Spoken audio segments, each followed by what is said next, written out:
report of the Comptroller Auditor General of India on the state finances for the year 24-25, which has been laid.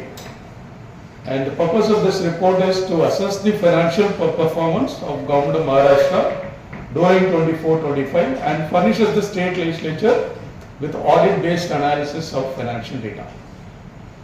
Yeah, this report, you have been given a copy of the press brief, and that brings out the salient features of the report.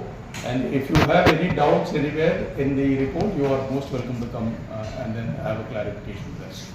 The report comprises 3 chapters: overview of the finances of the state and budgetary management and financial reporting practices. Major audit observations: Government of Maharashtra for the year ending 24-25, it stood at 45,31,518 crores, and compared to the GDP of India, it is 330.68 lakh crores, and the per capita GDP of India is 2,34,859, while that of the Maharashtra is 3,54,224. So it's slightly better than the national average, and the GDP also has grown compared to the previous year. It registered a growth of 11.73% against the financial year 23-24. The state's GDP constituted 13.7% of India's gross domestic product. Yes, next. That is the sources of funds which are received by the Government of Maharashtra, and how is it being applied to the various services under the Government of Maharashtra. If you look at the overall budgetary allocation was 6,26,235.73 crore for the year 24-25. That was the planned one, and what has been actually spent is 6,48,615 crores under various services. And the proportionate allocation, proportionate actual spending has been depicted in this. You can see it under para 1.1.4 in the report for detailed discussion on each of the item. Next.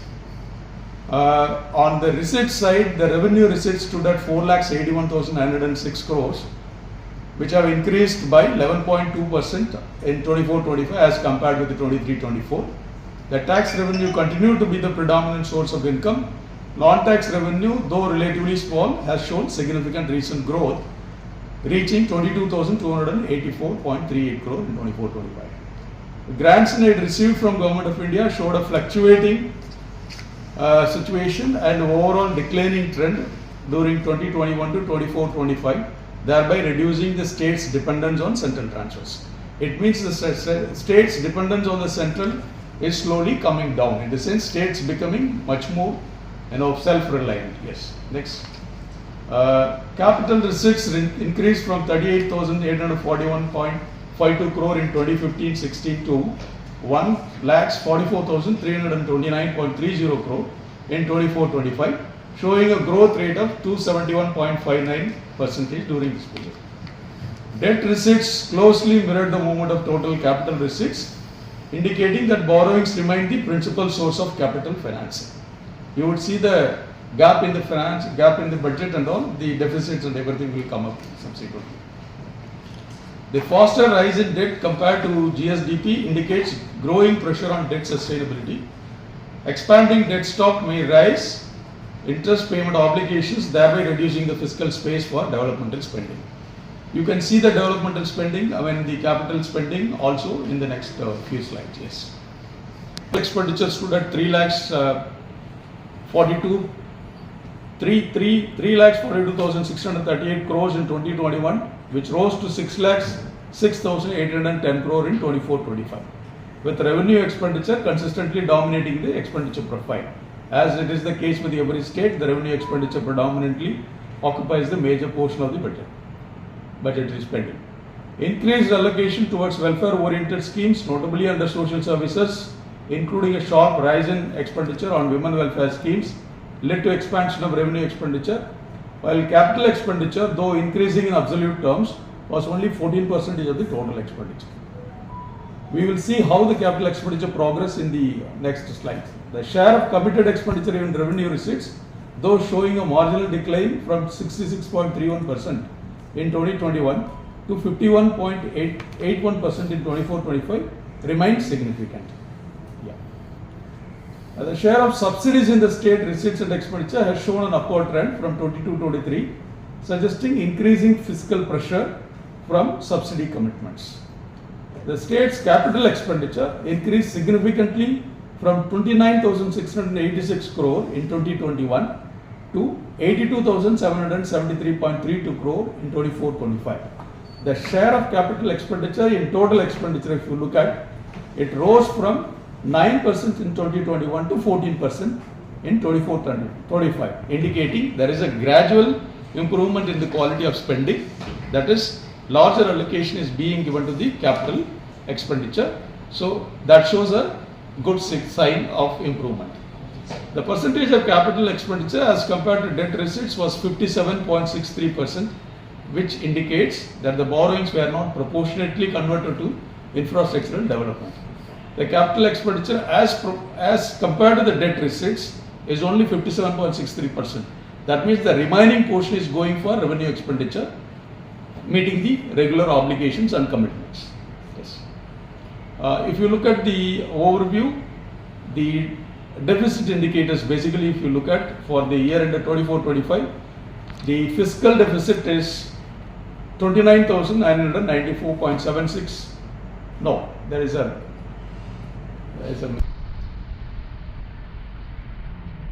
9% surplus, or the government should reach the revenue neutrality, in the sense that revenue expenditure should be equal to the revenue receipts, but or the revenue surplus it should achieve, which has not been achieved, right? Whereas the fiscal deficit is 1,24,208.74 crore, which is 2.74% of the GST. Right? The target is 3% of the GSTP, and whereas government is able to achieve it, contain it well within that 3% of GSTP target. Okay. Interest payments are 53,455.11 crore, 11.17% of the revenue receipts. Achievement 11.09%. 23-24, if you compare it, it is 10.60%. Outstanding liabilities, this is basically the debt of the state. 8,59,097 crores in 24-25, which is below the target of 25% of the GST. It has to be well within 25% of the GSTP. So, except if you look at the achievement is 18.96%, they were able to still keep it below the 25% mark as given under the FRBM Act. If you look at this the picture, the revenue deficit still is largely dominating, whereas rest of the features are able to be contained within the parameters fixed by the FRBM Act. Yes. Next.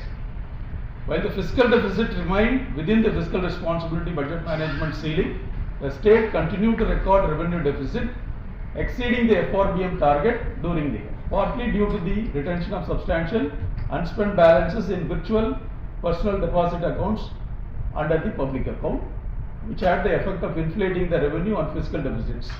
This is a very important point. This year, the government has launched virtual personal deposit account in 24-25 as and when it is due.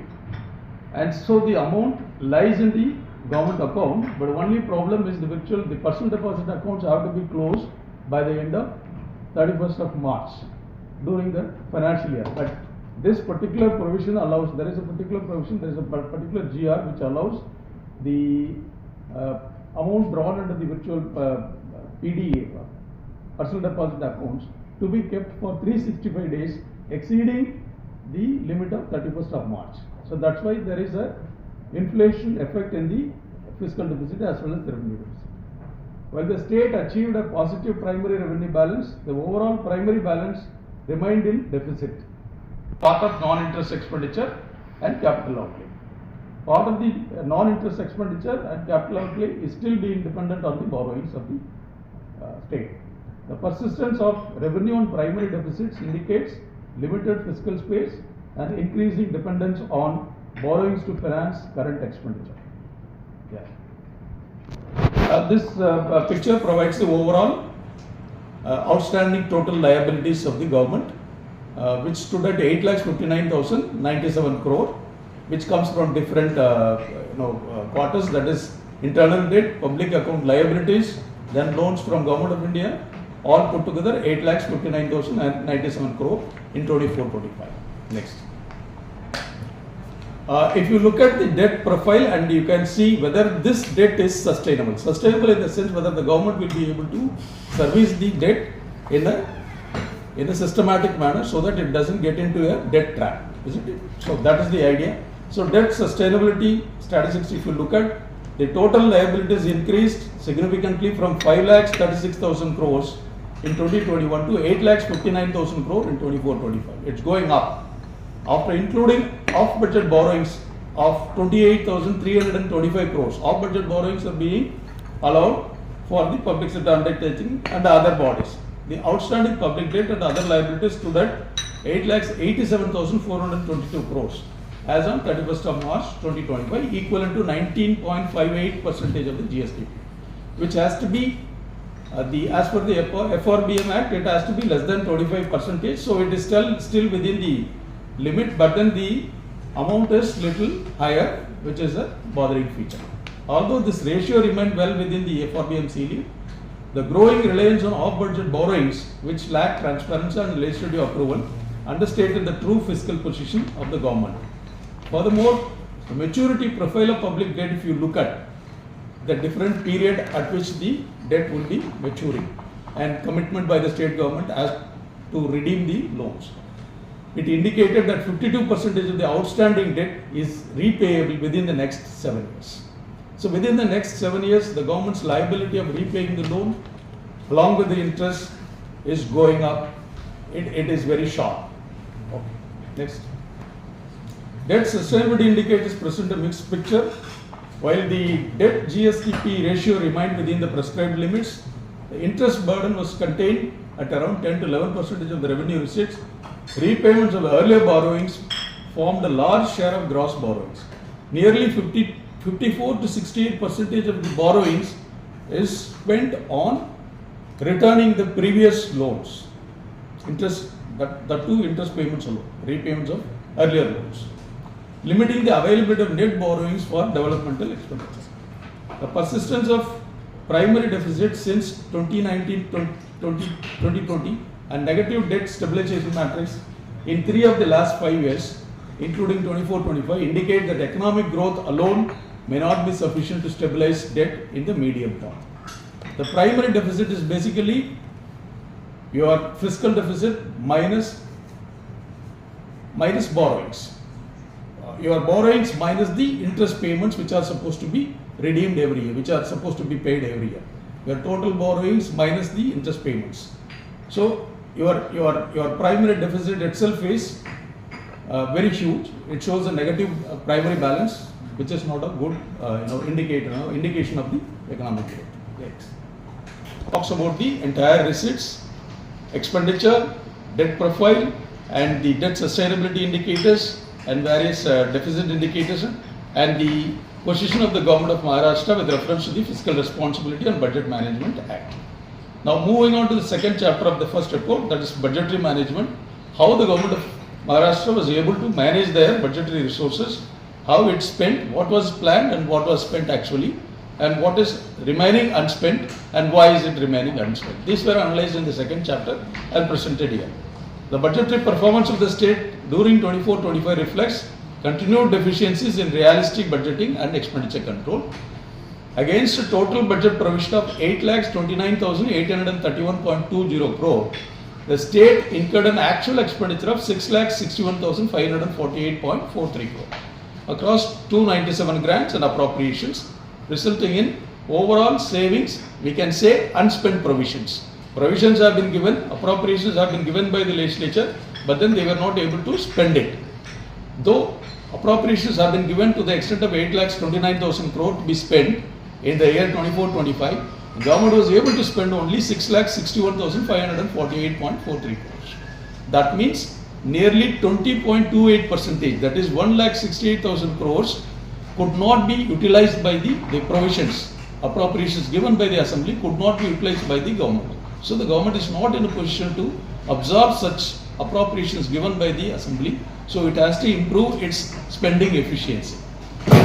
supplementary provisions amounting to 1,37,163.68 crore, constituting 19.8% of the original provisions, proved unnecessary because your actual expenditure itself is 6,61,548.43 crores, which did not even reach the original budget provision. You had the original budget provision, and towards the end of the financial year, that is somewhere in the November, December, you give additional supplementary provisions. But then at the end of the year, you spend less than 80% only in that whole year. So even the additional provisions, supplementary provisions provided proved to be futile.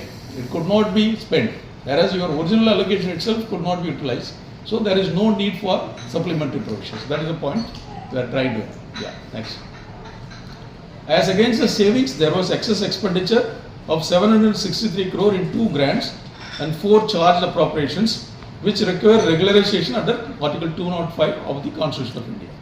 There are certain grants in which excess expenditure has been incurred, and all that excess expenditure, the consolidated figure is 763.03 crores. In addition, excess expenditure of 3,025 crore pertaining to the period 17-18 to 23-24 in respect of 64 grants and 16 appropriations remain pending for regularization as of March 2025. Okay. These were the previous excess expenditures pointed out in our reports, which are yet to be regularized with the approval of the legislature. Yes. Moving on to the next chapter, that is the financial reporting practices. The pendency of 12,829 utilization certificates involving 40,097 crores as on 31st of March 25 indicates significant weaknesses in financial monitoring and internal controlling mechanisms of the concerned departments. Grants have been given, but then the grantees, those who receive the grants, could not properly submit the utilization certificates. And to the extent of 40,000 crores, whether the amount has been actually utilized by them or not, which is not known to the government at all. The accumulation of 1,698 abstract contingent bills involving 3,532.05 crore pending for adjustment as on 31st of March 25 reflects inadequate financial discipline and weak internal control over contingent expenditure. Contingent expenditure, whenever there is an emergency, the government is allowed to draw, the DDOs or the spending agencies, the departments are allowed to draw abstract contingent bills and spend the amount. But then subsequently they have to give a detailed contingent bill of the various items under which the expenditure has been taken. Without providing such a detailed contingent bill, abstract contingent bills drawn works out to 3,532 crores at the end of 31st of March 25. That means so much of amount is pending to be adjusted by the government with the proper expenditure vouchers. Next.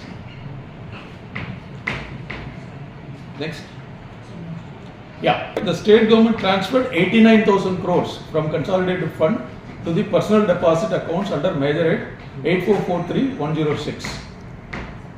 Okay, which is not actually desirable. Next. Personal deposit accounts, they should not transfer as much amount, it amounts to parking of the amount into the PD accounts, which is not allowed. Yeah, just go back. Of this, 39,782.13 crore was transferred in March 2025 alone. When you are transferring the amount in March, in the last month of the financial year, that means you are trying to only utilize the budget provision and immediately take it to the personal deposit account without trying to spend it in that financial year.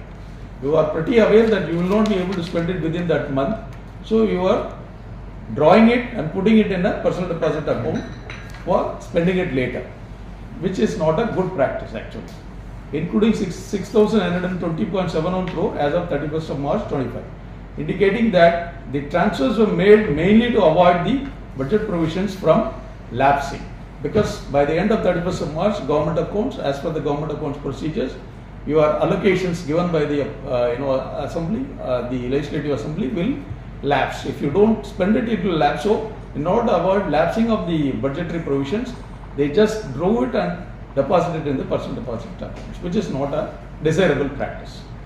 It will automatically inflate your actual expenditure. It will be treated as an expenditure in that year, which is not the case. The actual expenditure has not taken place, but then you have parked the amount, drawn it and parked it somewhere else. So that will have an inflating effect on your deficits. All your revenue deficit, fiscal deficit, everything will go up. To that extent, you will be borrowing the budgetary support also. The continued retention of large unspent balances amounting to 15,298.83 crore in DDO operated bank accounts despite introduction of VPDAs reflects systematic weaknesses in fund flow management and internal controls. They still operate the DDO operated PDA accounts also despite introduction of virtual personal deposit accounts. Yes. Yeah. The first report concludes, and you have a detailed account of the finance positions of the entire government of Maharashtra for the year ending 24-25 in all the 3 chapters provided in the report 1. You can go through that, and this is what we are going to conclude. Maharashtra's fiscal position remained broadly stable in 24-25 with strong growth in revenue receipts, and the fiscal deficit was contained within the FRBM limit. However, the state continued to face a revenue deficit arising committed expenditure and increasing dependence on borrowings, limiting fiscal flexibility and the availability of resources for development expenditure. While debt to GSDP ratio remained within the prescribed ceiling, the growing use of off-budget borrowings, significant debt repayments and persistent primary deficits indicate emerging medium-term fiscal sustainability concerns. It's a concern actually. Next. The state's budgetary management during 24-25 exhibited significant weaknesses in budget estimation and expenditure control as reflected in substantial overall savings. That is 20.28% of the budget provision you could not utilize. Unnecessary supplementary provisions and pending regularization of excess expenditure under Article 205 of the Constitution. The state's financial reporting and budget and fund management continue to exhibit significant control deficiencies as evidenced by large pendency on utilization certificates and AC bills, substantial unspent balances retained in DDO bank accounts and VPDAs. That's a virtual personal deposit accounts. Year-end parking of the funds that overstated the revenue deficit and delays in submission of accounts of autonomous bodies, thereby affecting transparency, accountability and legislative oversight. Next. These are some of the recommendations that we wanted to leave with the government to act. The state should adopt a medium-term fiscal consolidation path aimed at eliminating the revenue deficit. The Fiscal Responsibility and Budget Management Act mandates the state governments to come to a revenue surplus situation or bring it to nil at least. Revenue deficit should be 0 or they should move to a revenue surplus as far as possible. But then continuing revenue deficit is a botheration for the state government.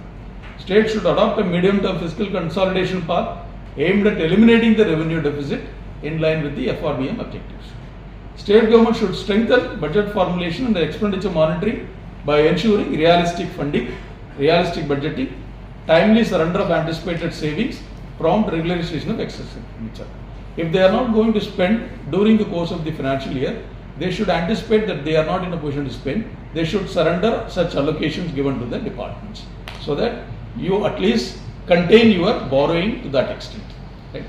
State of uses, that is the utilization certificates and detailed contingent bills and autonomous body accounts, discontinuing year-end parking of the funds through VPDAs and as well as under the DDO bank accounts by remitting unspent balances to the consolidated fund and enforce strict accountability to improve transparency and compliance with the financial rules. Next. Yes, that concludes the discussion on the report 1, that is the state finances. We are moving on to the report number 3, that is the second report that we are going to discuss today. Yeah. Next. Objectives of this report is to bring key audit findings to the notice of the state legislature, enable the executive to take corrective actions and frame policies and directives that will lead to improved operational efficiency and financial management of the organization that's contributing to better governance. Report contains 16 paragraphs including 2 subject-specific compliance audits. We conduct 3 different types of methods of audit. That is the compliance audit. Basically, you go to the unit and do the transactional audit and try to bring the deviations. That is the 16 paras. And we also do a thematic approach. We pick out a scheme, we pick out a project, or we pick out some scale, some theme, and do a complete audit across selected sample units. So those two are the subject specific compliance audit, and 14 audit paragraphs covering 12 departments are also featuring in this report. The first one is on the Namankit Residential School Program, that is implementation of scheme for education of tribal students in Namankit Residential Schools, para 2.1. A little introduction about the scheme. The Tribal Development Department, Government of Maharashtra, introduced in August 2009 a scheme to educate tribal students in Namankit English medium residential private schools. The scheme was introduced to impart education to tribal students in English medium, thereby enabling them to keep pace with the changing environment in the field of higher education. Under the scheme, admissions to eligible tribal students were given in first and second standards only, and classes were held up to 12th standard. So once they are admitted in the first standard or second standard, they can go up to 12th standard, and the scheme supports the tribal students. Subsequently, the scheme withdrew that admission in the second standard, so now it is only the first standard admission alone. Scheme was implemented from the academic year 2010-11 in the entire state.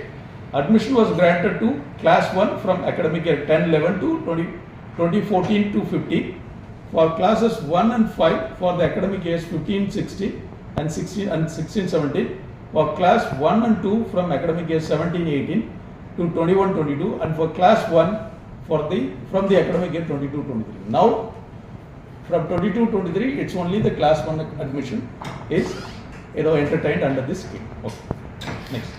Eligible students should belong to the scheduled tribe. These are the criteria who are going to be the beneficiary.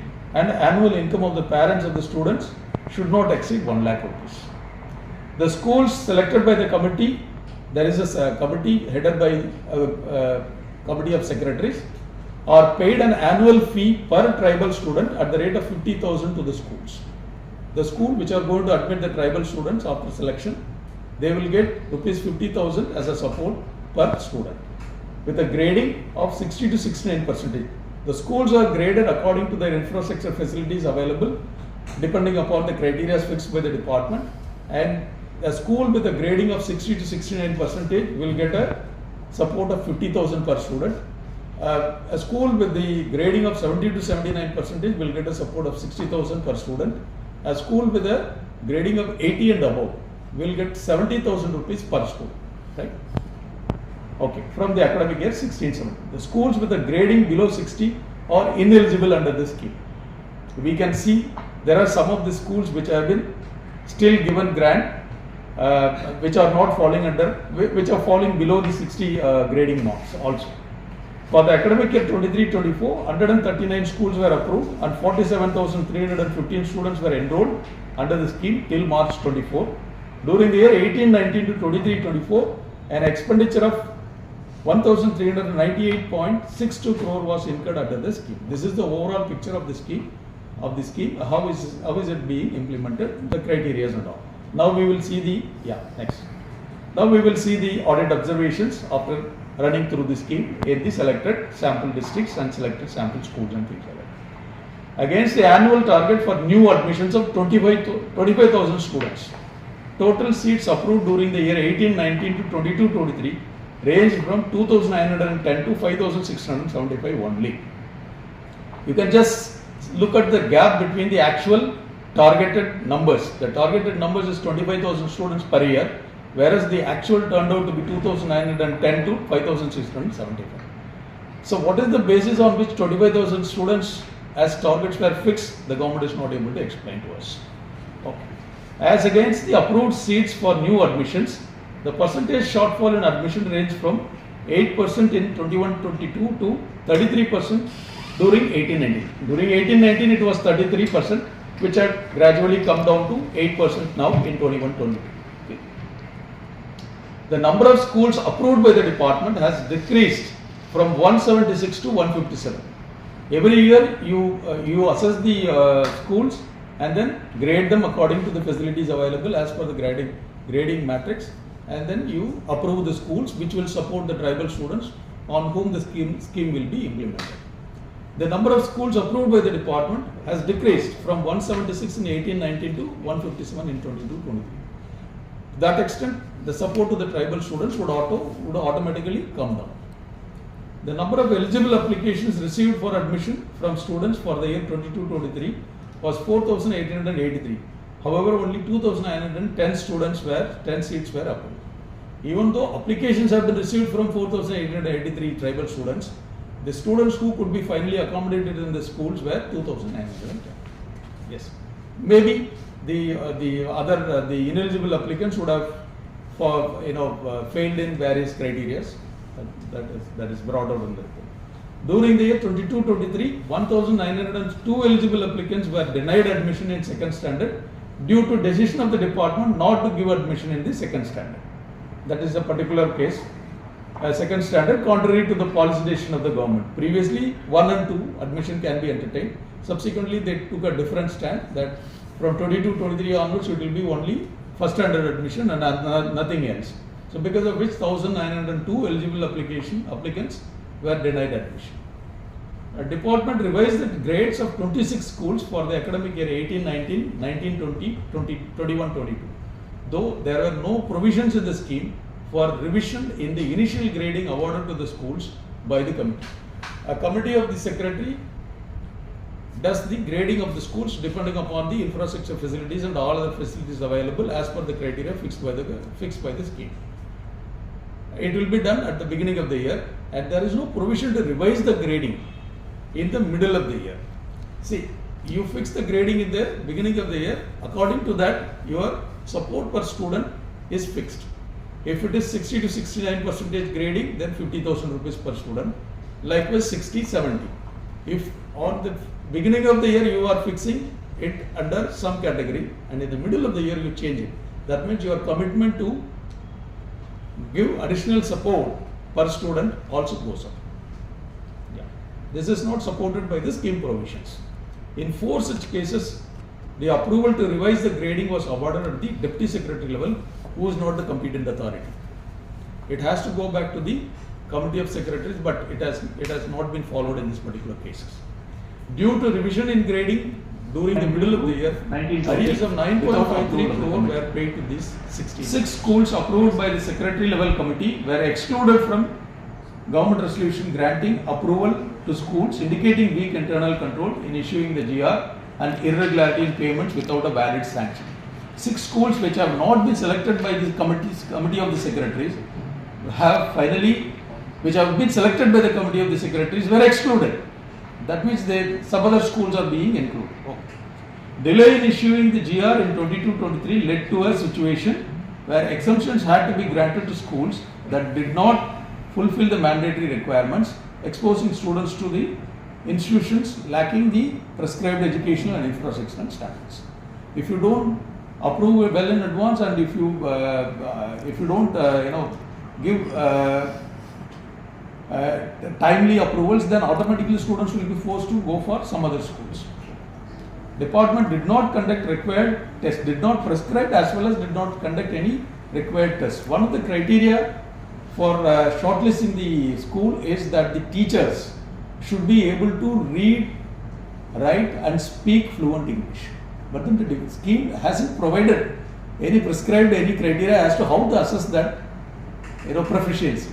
And they have not conducted any tests also whether the school has teachers with such fluency in reading, writing and speaking English. So department, yes. So next, deficiency in financial management and monitoring continued. Non-maintenance of separate accounts by the schools in respect of funds received under the scheme. This was already pointed out in the CAG's report for the year 14-15 also.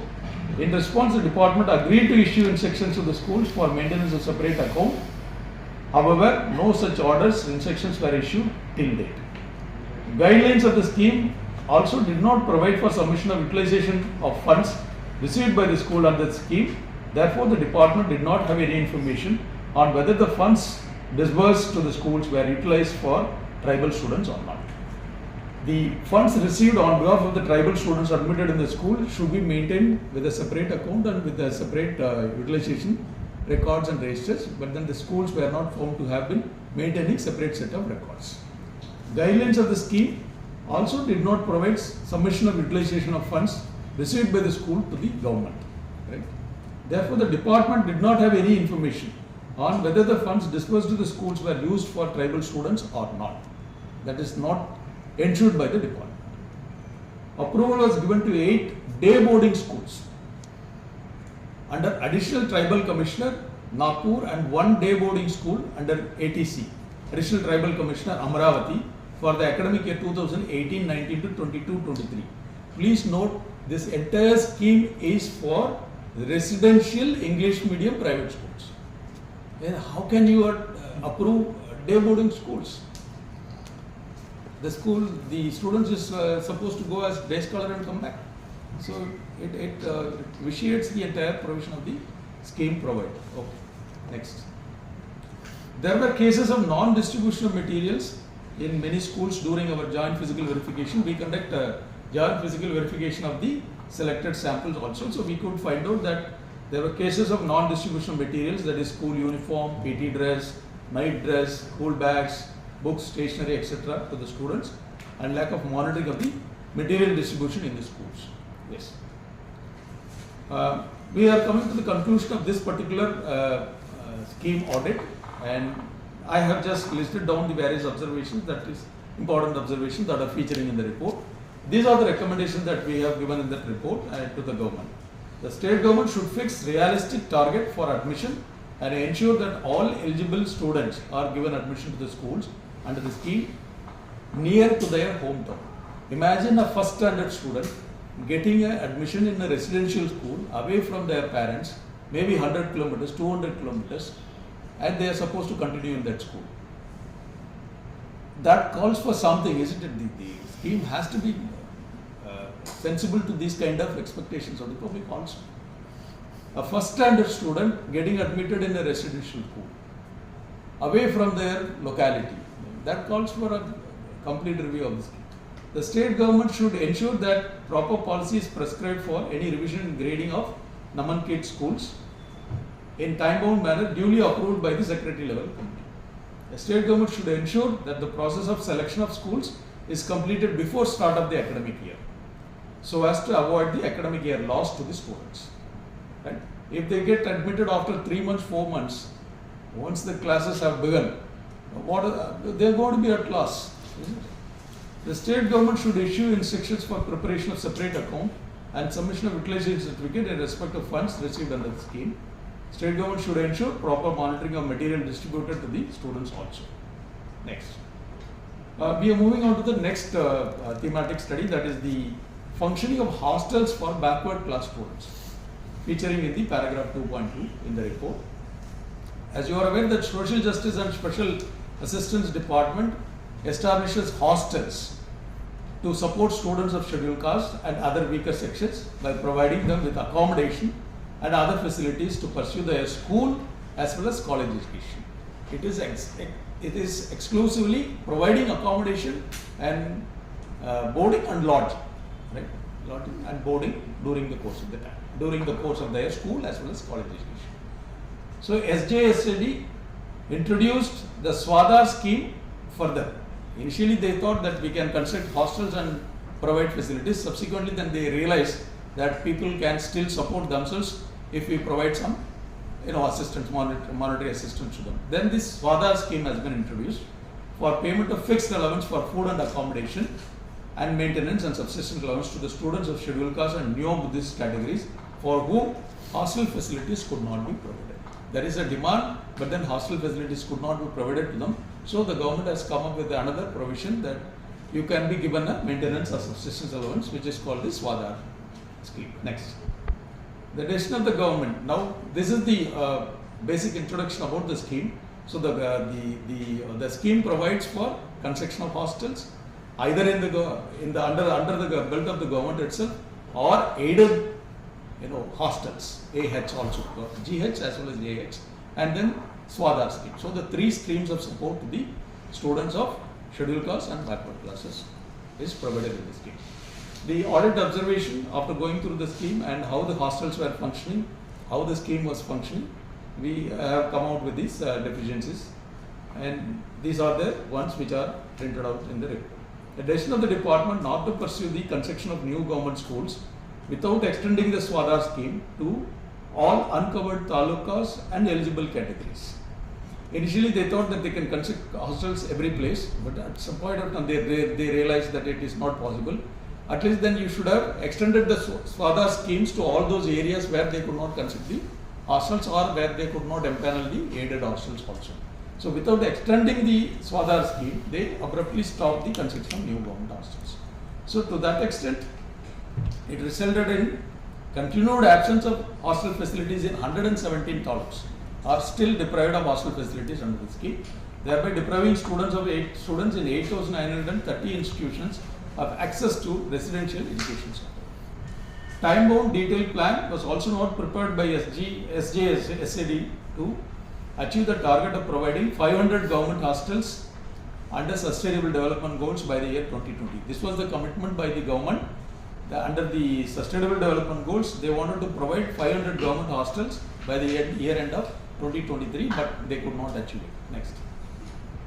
Government hostels exhibited underutilization of funds also, particularly in 23-24, where expenditure of 430.50 crore fell short of disbursement of 487.15 crore allotted. 487.15 crore allotted, but then they were able to utilize only 430 crores, leaving 56.65 crores unutilized in the government hostels. If you look at the aided hostels and Swadhar scheme, the offtake is 100%. Why government hostels are not able to fully utilize, whereas the aided hostels were able to fully utilize the funds provided under the scheme. And Swadhar scheme also 100% offtake is there. In the government should review and see why the government hostels were not in a position to utilize the entire funds provided for this.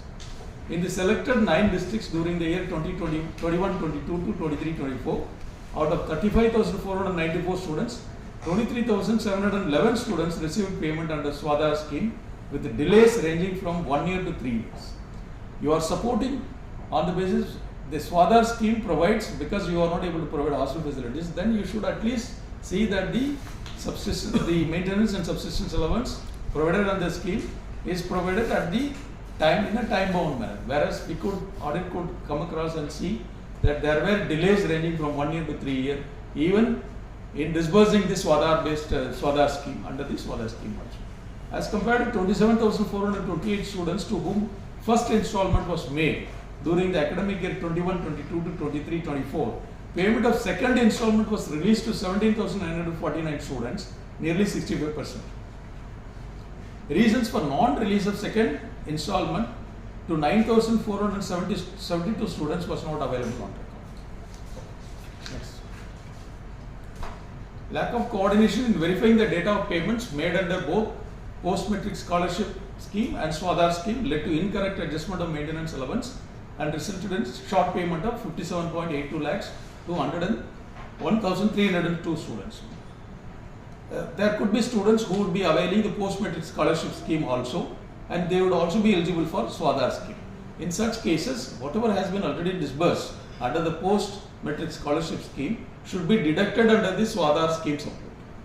But then audit could observe that by default they have deducted the entire amount of post-matric scholarship scheme under the Swadhar scheme and provided to everyone a reduced amount under the Swadhar scheme, which is not the case. So which has led to short payment in the case of 1,302 students.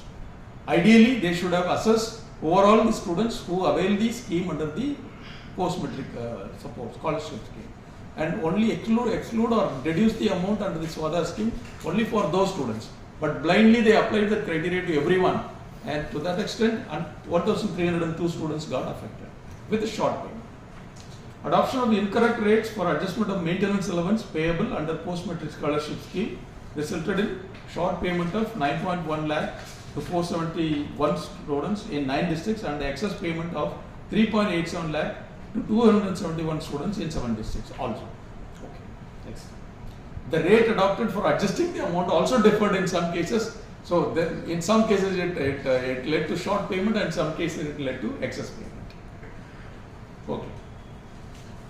Yeah, even after incurring significant expenditure of 4.55 crore, the intended hostel facilities for boys and girls at Kalyan, Thane district remained unavailable for use.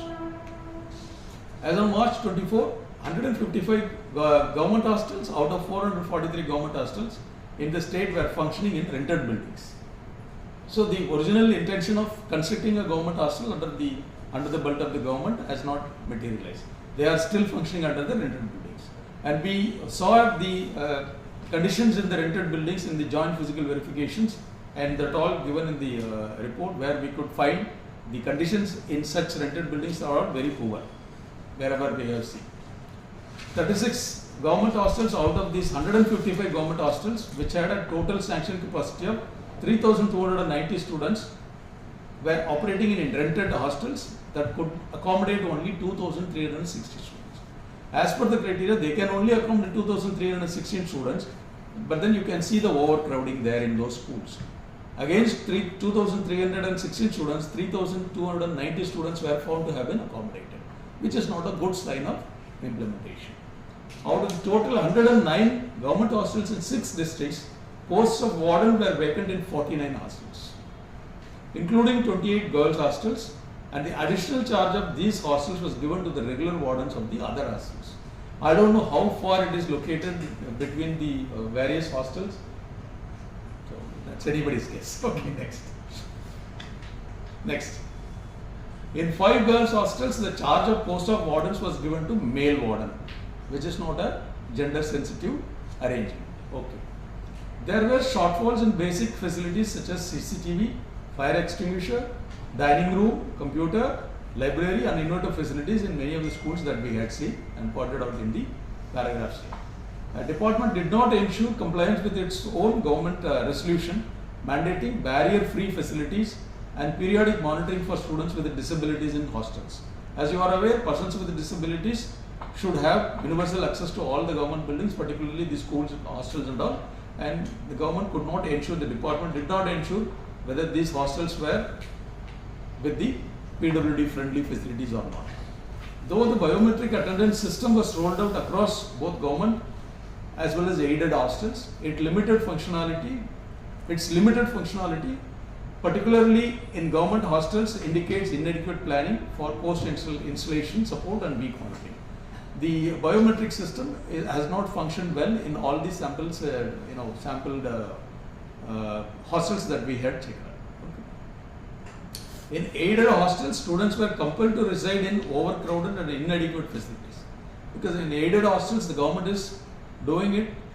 It's not a government building, it's a rented building, and the aided hostel management would receive the funds on behalf of the students for accommodation as well as students, as well as the food. In all the two schemes, either government hostel or in the aided hostel, you would be eligible for accommodation and free food. Whereas in the government hostels, you would be given various other facilities like your stationery, uniform thing, books, notebooks and things like that. In the aided hostels, that's all not available. So still there is a division between the students got stuck up in an aided hostel and got admitted to a government hostel. The students admitted in government hostel are getting better facilities compared to those who got stuck up in an aided hostel. I don't see why such a distinction should be made. Okay. There were shortfalls in basic facilities. Yes, we had seen. Next. In aided hostels, a large proportion of hostels lack minimum standards of hygiene, safety and habitability. We had given even joint verification pictures and all in the report. You may like to go through. Joint physical verification of selected 21 aided hostels revealed instances of uninhabitable conditions, closed hostels, under construction hostels shown as functional also. Absence of staff and students, non-maintenance of attendance and admission records of the students, absence of buffer stock of raw food material. In the aided hostels, they have to maintain at least 1 month of raw material buffer stock they should maintain in order to ensure that continuous availability of food for the students. Absence of personal belongings of the students, etc. in 6 aided hostels indicated the operation of the aided hostels was purportedly bogus. you may refer to para 2.2.93 where such instances have been brought out and given it in the with a pictorial depiction also. Payments made to these 6 aided hostels in respect of maintenance, rent and honorarium during 1920 to 22-23 was 1.62 crore. This is only a sample. I have no idea as to how is it to the extent of prevalence across the state. There was considerable shortfall in inspection of government hostels as well as aided hostels at the level of commissioner, regional deputy commissioners, assistant commissioners and district social welfare officers, Jilla Parishad, and in meetings of the district and Taluka coordination committees. They have to go and see, inspect the facilities, ensure that the facilities are available to the students as prescribed in the schemes. But we found there were a lot of shortfall in inspections by the respective competent authorities. Next. Yes. We have come to the conclusion of the second scheme which has been audited and provided in the report, and these are the recommendations under this hostel support scheme for the various backward class students. The state government may conduct a comprehensive demand assessment covering not only demand under Swadhar scheme but also the demand from students of 8th to 10th students, 10th standards and students belonging to OBC, SBC and other weaker sections studying post 10th standard for prioritizing construction of government hostels. The government may expedite development of online portal for timely disbursement of installments under Swadhar scheme and also create timeline for disposal of incomplete applications under the Swadhar scheme. There are applications under the Swadhar scheme where the disposal has been pending. So all those things have to be expedited. The government may take up the issue of delay in construction of hostels with the Public Works Department for completion of work in a time-bound manner. We have brought out in the report there were delays in construction of hostels also, which leads to delay in availing the facilities by the eligible students. This should be expedited in tie-up with the Public Works Department of the government. The department may expedite filling up vacant warden posts and ensure adequate deployment, particularly in girls' hostel, so as to strengthen on-site supervision, safety and grievance redressal. The government may ensure installation and proper maintenance of biometric system for proper monitoring of the students and staff of the government and aided hostels. These are the recommendations under the scheme for the hostel support for the backward class students. Yes. Next. They are restricted to individual departments. These are the results of transaction audit that we conduct by going to the individual units and doing the transactional verification.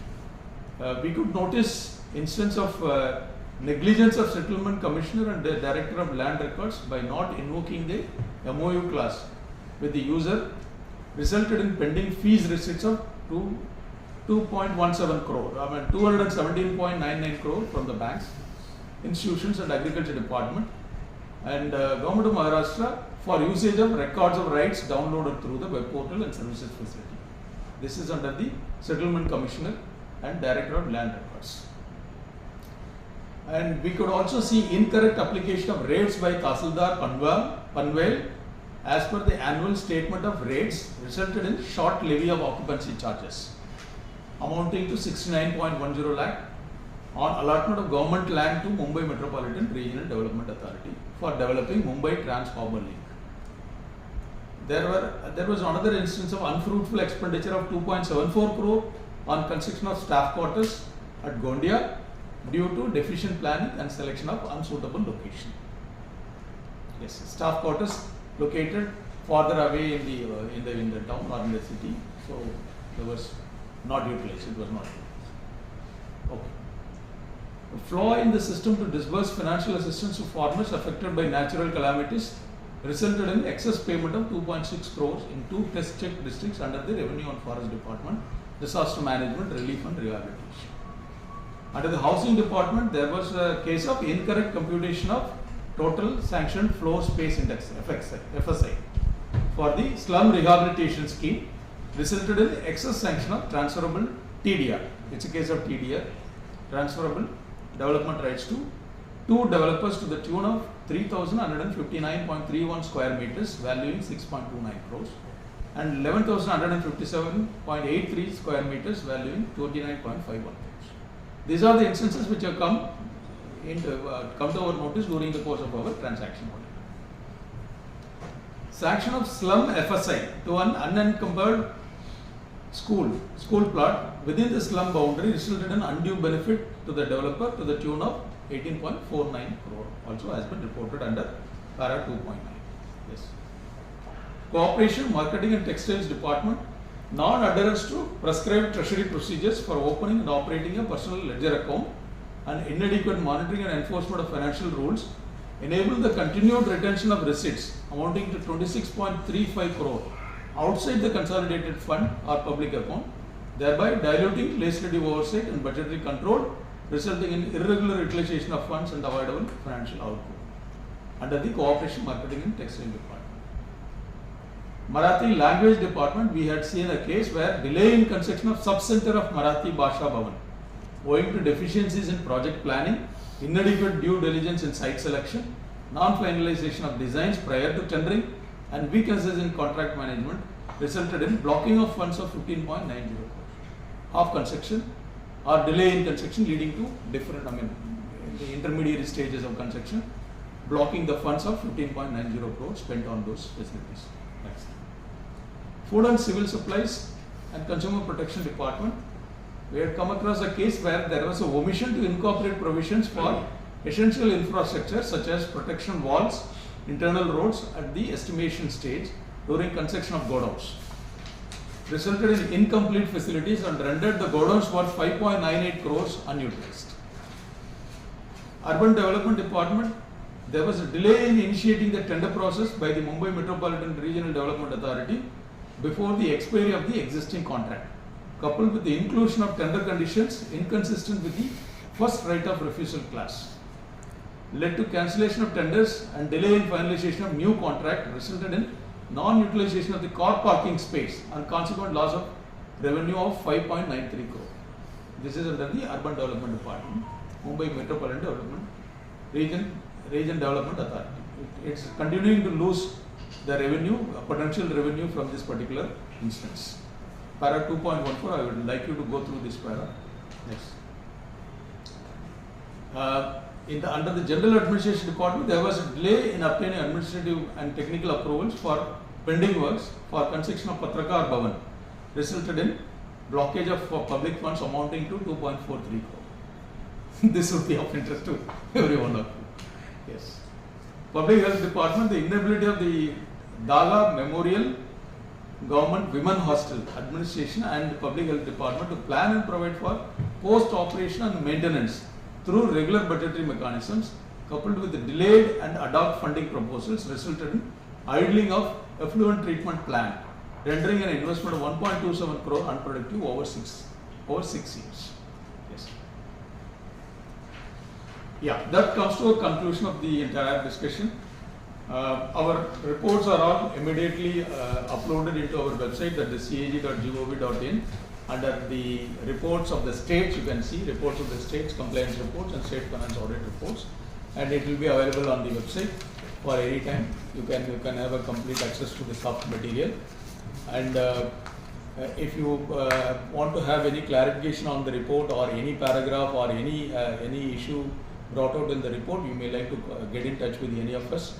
And we are also available on the email ID under agaumaharashtra1@cag.gov.in. I can take up the questions in case if there are any. Sir, actual expenditure. I mean to say, if they would have gone by the rule, like admit so much student, like follow all the procedure, then what could be the actual expenditure in that scenario? One thing is whatever they have planned, they were not able to. They have fixed a target on the higher side, but then what is actually getting admitted in the schools is nearly 1/10 of it. And according to that numbers, the spending is automatically restricted, even though they have a provision, but then actually what they could spend is only to the extent of the admission of the students in the But they took more admission, right? For tribal student, they took more admission. I think 25,000 you said, right? 25,000 is the target. Okay. They planned for providing support to 25,000 students. Okay. But then the actual admissions were somewhere in the range of 2,900 to Okay. 3,200 only. Okay. So where does this 25,000 come from? That is what. Okay. It's a yeah. That is what I was telling, that we do not get any. We haven't got any supporting justifications from the department. In that also they included bogus schools and institutions. We have not been provided under what criteria, under what sort of a study they came to a conclusion of a fixing of target of 25,000. So those details were not made available to audit, so we are not in a position to give a comment on that. How did they arrive at that 25,000 figure is not available to us. You cannot expect compliance in the immediate 1 year or 2 years. Certain recommendations would take some more longer time to comply with. Some recommendations can be immediately acted upon.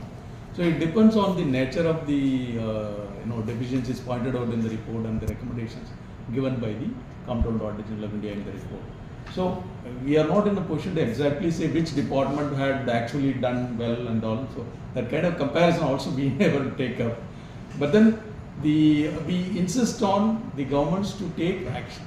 So the action taken report under every report has to be provided, and the Public Accounts Committee, Honorable Public Accounts Committee, takes up the scrutiny of the reports submitted in the Legislative Assembly one by one, and they also hold the Secretary and his team to accountability by holding the PAC committee meetings, by questioning them, scrutinizing various spendings, various deficiencies, shortcomings pointed out in the audit reports, and they hold the secretaries answerable to various lapses pointed out in the report. And during the course of things, the action taken is also discussed, most of the cases. And with our inputs also, finally the objections will be closed. So it's a work in progress. You cannot say at any point of time whether every department has completed the action taken in the immediate within 2 years or 3 years. That we will not be able to actually pinpoint. But still, your observation, because the department, there are many departments, but some departments have been highlighted in your press conferences, that put a finger on that particular. I will not be able to put a figure into which particular department has done well. I mean, I'm not in a position to do it. That's not part of the report also. Data is given in the introduction chapter. Pardon? If you go through the report, in the introduction portion of No, the I'm report, just going through the highlights that have been provided. The reports are dated, but I have to check the pen drive and Many times it's like an apple and orange Yeah. comparison. You cannot compare infrastructure. We will not be able to compare because the nature of job carried out by different The departments is departments are different. I mean, the very- scope and their objectives behind the creating such departments would be totally different. So, I mean, all said and done, the executives are under a challenging situation to execute various things and things like that. So, giving the due benefit of those difficulties to the departments, we expect the departments to take the action in a reasonable time. You don't completely be inactive or you act very late. We do not want both the situations. We want them to act on the reports, act on the recommendations, and take remedial actions in a reasonable time possible. Because we will not be able to compel them to immediately act on those recommendations. Ultimately, the recommendations are all advisory in nature. That's everybody must understand. Audit recommendations are advisory in nature, and the actual implementation is entirely on the government of state after weighing in the possible pros and cons of the implementing of the recommendations. So those are all the things which actually comes to the practicality of implementing the decisions. Sir, on revenue part, my last question. Yeah. On revenue part, we have seen when the Supreme Court has taken cognizance of how the freebies are announced by the political leaders. So this is a different domain. But despite everything, in your recommendations, have you just highlighted these things also, because the revenue deficit that you have shown in the report? Do you think that leads to this issue, revenue deficit, because of the announcement made by the political leaders on and off, particularly during the election season? Yeah. Basically, the revenue deficit should not be there. Your internal revenues generated by the government should be able to meet out your revenue expenditure. Revenue expenditure basically means all your pay and allowances, the running of the establishment expenses, entire all your schemes and things like that. But so the revenue expenditure should be well within the revenue receipts. That means your revenue receipt should be augmented in such a way that you cover the revenue expenditure. If you don't do that, automatically your expenditure would be going up and revenue receipts will be short. So you are ending up with the revenue deficit. There are various many ways the government can augment the revenues. There are many arrears which are yet to be collected by the state government. There are various enforcement provisions which led to imposing of penalties and things like that. Those and all have not been collected by the departments. So there are instances where departments are not in a position to collect those revenues also. So by augmenting the revenue deficit can be brought down. That is one way. Either you raise the revenue, or the other way is to reduce the expenditure. So you must identify the departments and then the spending pattern and the item of spending. All those things have to be identified and prioritized, which are all going to be desirable ones, essential ones, and those less desirables, less priority items. Likewise, they should do a prioritization and reduce the expenditure. By cutting the expenditure, you would definitely be in a position to restrict your entire expenditure well within the revenue. The moment you go to revenue surplus, then automatically your borrowings will come down, your deficits will come down, the government will be in a healthy position. So keep on, for example, one of the thing is that you cannot keep on expanding the number of staff in the government. Right. So, because it comes with a huge amount of establishment cost. So there has to be a rationalization, there has to be a prioritization as to where we should stop at, or what kind of rearrangements or relocations of staff into different departments. All those things have to be taken care of. That's how you will bring down the expenditure. Sir, you said like a transfer of fund into a personal deposit account is not good practice. Can you explain a little bit more on that part? And since when this practice had been adopted by the state? Under various schemes and projects, the implementing agencies, basically the DDOs or the drawing and disbursing officers of various departments, were in the past also were allowed to draw and take it to a personal deposit account. The only thing is where they will not be able to identify the beneficiary right immediately, so it would take some time to implement the scheme. So that leverage has been given. You can open without allowing the budget to lapse. So you can open a personal deposit account in the name of the DDO in a bank outside the Consolidated Fund of India. That is outside the treasury system. He will draw it and put it in the bank and keep it there, and he will identify the beneficiary and then spend it from there and complete the scheme. This was the facility available for all the DDOs, all implementing agencies. Only catch is that whatever you draw and put it in your personal deposit account for that particular year, if you are not able to spend, then it should be returned back to it should be brought back to the government accounts. Right? It should be brought into the treasury system. Before end of the year? Before end of the year, that is 31st of March of that particular year. Otherwise, the amount will get lost, get parked in that, and you never know when are you going to spend it. There are instances where the DDOs have never bothered to look at it. They would simply give, the moment they draw it and give a utilization certificate, then we all think it is being spent. The moment it is drawn and taken to your personal deposit account, the budget will show that it has been spent. Your accounts will show that it has been spent, whereas it has not been actually spent. So this practice, and treasury rules allow that. Government of India rules allow that, and the government of the state rules allow that. Only thing is that you are allowed to open a personal deposit account and take the amount to the personal deposit account and spend the amount during the course of the financial year. By the end of the financial year, if you are not able to fully utilize the amount, then you should surrender the amount, bring it back to the government account, so that the government balance remains reduced to that extent. The expenditure gets reduced to that extent. The moment expenditure gets reduced to that extent, automatically your borrowing should come down, your deficits and all would improve. So this is the practice of personal deposit accounts. The government had in between in 23-24 and 24-25 introduced a feature as part of the automation project. So the personal deposit accounts, the DDOs took it to their accounts, And after some point of time, government was not in a position to track and trail under which DDO, because you may have 50,000 DDOs, drawing and disbursing offices across the state, and who is having what amount in which bank, that they are not in a position to assess and see how much of amount is pending outside. So, in order to bring it to zero, government introduced a virtual personal deposit account. In the DDO's name, within the budget year, you are given a virtual PD account, and your amount will be earmarked and taken to that virtual PD account. But the only lapse that the government did was that government given a bracket of 365 days to spend, irrespective of the March 31st limit, which is a violation actually. So we have pointed out that you cannot do the virtual personal deposit account in that manner. Whatever your intention of regulating the DDO accounts, DDO PD personal deposit accounts into a virtual PD account is good, because the amount will not go to private banks now. The DDO based banks, it will not be taken to the DDO based banks. It will be well within the treasury system, right? But only thing is, you are not writing it back to the government account on 31st of March.